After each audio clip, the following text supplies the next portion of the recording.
Now, if you live or travel through Belair, there's a fair chance that you may well have experienced the Roundabout at the junction of Old Belair Road and James Road. Now, this was an area designated to receive some pretty significant upgrades to that roundabout, but at the expense of a huge number of trees.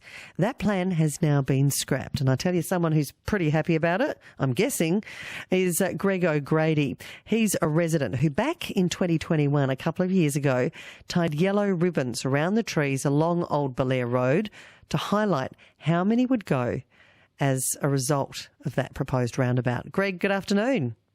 Sonia, how are you? Are you celebrating?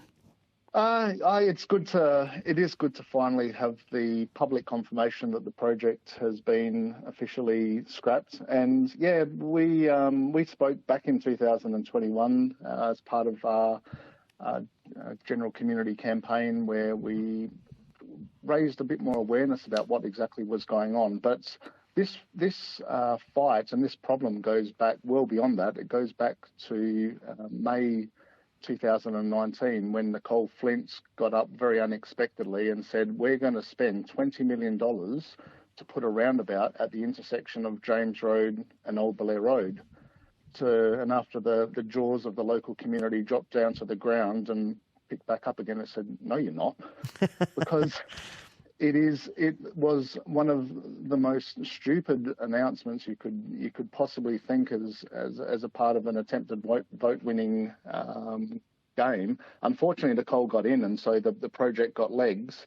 Ultimately, we've got through to the position right now where the project, although it's been stopped for a little while after the change of government, which was a little bit of a blessing for us in the area, when Catherine Hutchison arranged for Susan Close to come over and visit at the intersection with the Friends of Old Belair Road community group, some of the key members, and put forward the commitments that should Labor be successful, that this project was going to be paused and reviewed, which all happened. And then ultimately, we've got to the point now where we've got the news today and this report released. Greg, what was so wrong with this roundabout? Because it was looking to, as I understand it, solve a problem that is a real one, and that is congestion for traffic heading into the city part of that intersection. Is that right? Yeah, well, there's, when you try to put a solution to a problem, and I can tell you from my engineering background, and even us engineers often fail at this, you first got to properly understand the problem. And it was very clear that the underlying problems were not understood. This solution that was plonked in front of us, and even on the first round of community consultation, there wasn't any other options or anything really presented. It was a fairly pathetic consultation, and the community got back and said, no, we don't want this. It is not right. The problem that there's a few people have tried to bring to light, and it does exist, is for the peak hours on weekday mornings, when it's not school holidays and Christmas holidays and public holidays and weekends, there can be a bank up of cars on James Road wanting to turn right onto Old Belair Road. And we don't have time to talk about the full root cause analysis of this, but ultimately the idea of trying to fix the problem and bust congestion, as was the slogan of the previous government, by whacking in this massive infrastructure, not only was it not going to solve those problems, it would exacerbate traffic problems in the area.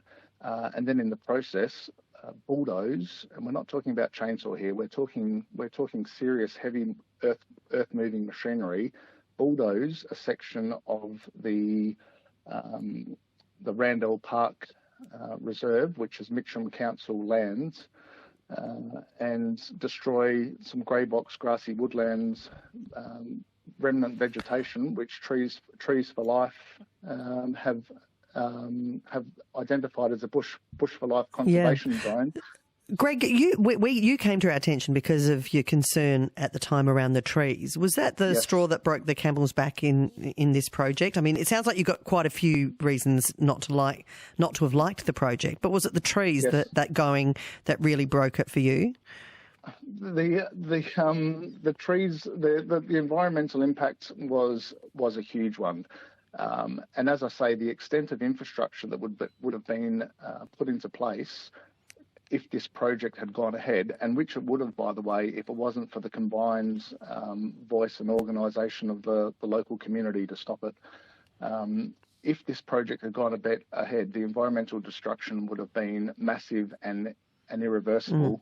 And then secondary to that, the traffic chaos that would be created as a result of this the unintended consequences and the perverse outcomes would have really made a mess of things. So the project had to be stopped. There was no two ways about it. Well, it has been. If you've just joined us, we're talking about the junction of Old Belair Road and James Road. This is up at Belair, where there was suggested and proposed a roundabout plan. It was going to cost something like $20 million, I think, to put this roundabout plan in, but the government has now scrapped it. It saved the trees around that area, but the fact is, Greg, the traffic problems remain.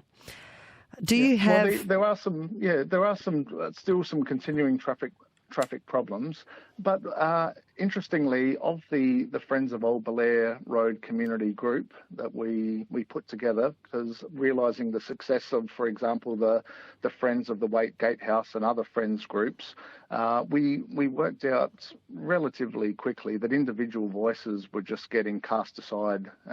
If I, as Greg O'Grady, put in my complaints and others as individuals, we just don't get listened to. But so we had to get a little bit more organised and become a group. And as I say, out of that group, the Friends of Old Belair group, the main team, more than half of those people are regular daily users of James Road, and so they understand firsthand. I personally use Old Belair Road every single day, multiple times a day sometimes.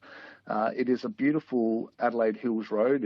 It's lovely to drive. It's a relatively easy road. James Road, by comparison, is much tighter, steeper, more dangerous, and we have situations with cars ending up on their roofs and into walls on that road. The last thing we want to be doing is putting in some infrastructure at the intersection that encourages even more people to use a less safe road through the hills. Are you saying a roundabout would be a less safe option? Yes. Yeah. Right. So what is a safer option then? I guess if we know this project is now scrapped, we still have the problem of the traffic issues, and what do you suggest is a better option? Yeah, there's not an easy problem to solve, and again, you've got to look at the underlying root cause. And we have this unfortunate situation where there's been massive sprawl through deeper into the hills. Blackwood Park, Craigburn Farm, and we have there's people coming from Aberthorpe, all sorts of areas. They're choosing to come through Main Road from Blackwood to Belair and down Old Belair Road as their least worst option into the city. I'm sure in due course, when South Road works happen, there'll be better free flowing options.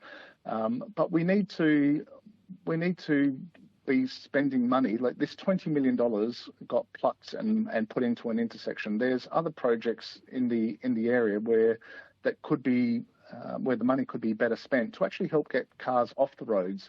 A huge reason why... But they're not off the roads now, are they? I mean, these people are going to have to use these roads. We need to have something done there, don't we, Greg? So a huge reason why there's so many cars on the roads in the morning at that time is the parents who are ferrying their kids around the place. The situation would be so much different if we had better public transport and active transport options so that there were viable alternatives for kids to walk to school, ride their bike to school, safely, by the way. So if we keep creating these massive freeways as corridors as they get called through our village precincts like Belair and Blackwood, the kids can't even safely take their bikes and walk to school. We currently have an almost 4-year-old and an 18-month-old. They're going to be going to local schools in the area. It's still a few years off, But in time to come, and when they're able to do so, we want to have them walking to school and riding to school. But if we keep prioritising infrastructure spending on cars, it's not going to happen. So then we're going to have to drive our kids to school, and then we become part of the traffic congestion. I'd love to hear from you. If you are in the area, what do you think about the scrapping of this roundabout plan? Do you agree with Greg that it needed to go, and maybe you can see better ways of doing it? Or do you think this is an opportunity lost? Look, you may be coming at it from a different point of view. Be happy to hear your comments on this. 1300 222 891. You can also text through 0467 922 891. I appreciate that you believe the focus needs to change. In the short term, though, Greg, do you see any solutions for what I think some... I mean, you'd accept that this is a difficult intersection, possibly even a dangerous one. Well, the data actually doesn't point to it being a dangerous one, and that's one of the things. I haven't even had the chance to properly read the infrastructure essay report, but I'm aware of the data, and in terms of the number of crashes at the intersection, it is actually very low. The crashes happen elsewhere along the road and along James Road, so the intersection itself isn't. While it's challenging to navigate, and I take it, I understand it. It is not a dangerous intersection as such. So let's just park that myth that it's a dangerous intersection, because it's not. What we need to do to help the people of that intersection, which the Friends of Old Belair Road are very much interested in doing, is to stop people taking this rat-running choice to go down James Road, which happens and adds to the traffic and the congestion, and instead just have the legitimate users of that road and not the opportunistic. So when you look a little bit further into what can be done, there was a road management plan done for the Mitcham Hills area going back in, it was last updated, I think, in 2015 from memory. One of the projects that was identified for that was the intersection of Laffers Road and Main Road, which is a little bit further back into the hills. Laffers Road and Main Road is similar to Belair and Old Belair Road in that it's an unsignalised or uncontrolled intersection, and people have to queue up there and wait for their opportunity to turn. Now, when you've got your stream of traffic going down Main Road, just like the stream of traffic going down Old Belair Road without gaps, that's where there's the problem lies. So, but unlike James Road, which, as I mentioned before, is very windy, and you've got the rock faces of the sides, and there's been a number of accidents and bad ones on that road.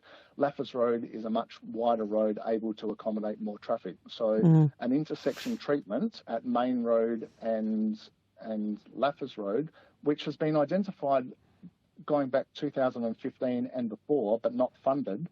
It's one of those bemusing questions as to why the Nicolle Flint $20 million over at James Road, which has never been, targeted in that the Mitcham Hills report, why that money wasn't allocated to Laffers Road. It's a bit of a strange one. All right. On the text line, Liesl from Marion, she's agreeing, saying, I'm very tired of seeing Band-Aid road projects like the Roundabout proposed, while actual planning, maintenance and public transport investment is ignored. Another texter, though, Don, you say something does need doing there on that intersection. The cars going down this road aren't taking kids to local schools. They're going to schools in the city. It's an awful intersection. Our daughter had a crash there. Anne-Marie is in Flagstaff Hill. Hi, Anne-Marie. Hello. How are you, Sonia? I'm great. What did you want to add to this? Well, I actually, as you were talking to the gentleman, I was driving through James Road and up Old Belair Road. I drive, as your guest said, I drive from Flagstaff Hill, and mostly because I like to drive through Coromandel Valley and then up through Blackwood. But I do that every morning in peak hour, and it is a very dangerous intersection. The people from James Road can very rarely get on unless you get onto the road to go downhill and turn right, because people don't let them in. People come down there too fast. It is a very narrow road, and I understand not wanting to get rid of the environmental old growth trees, bushland there, but they are, if they can be replanted and even widened, I think would make it safer intersection, but something definitely needs to be done, but it needs to probably happen further back. All right. Well, you've just driven through it, and you're a regular through there too, you reckon, Yep. Anne-Marie. Thanks very much for your text. Another texter says, put in traffic lights or a roundabout. Another says, I'd love to see a roundabout there. And this texter says, very pleased the James roundabout has been scrapped. The environmental damage would have been horrendous. I agree with Greg. We have to stop the rat run from Blackwood Park, etc. But then you've got Sue in Belair who says it is so frustrating that they are doing nothing. That James Road, Belair Road intersection is horrible. There will be a terrible accident there before long. Why can't they put in a traffic light if they won't do a circle? Just some of the texts coming through on that one. We thank Greg O'Grady, an admin for the Mitcham Hills Road Network Group and Friends of Old Belair Road.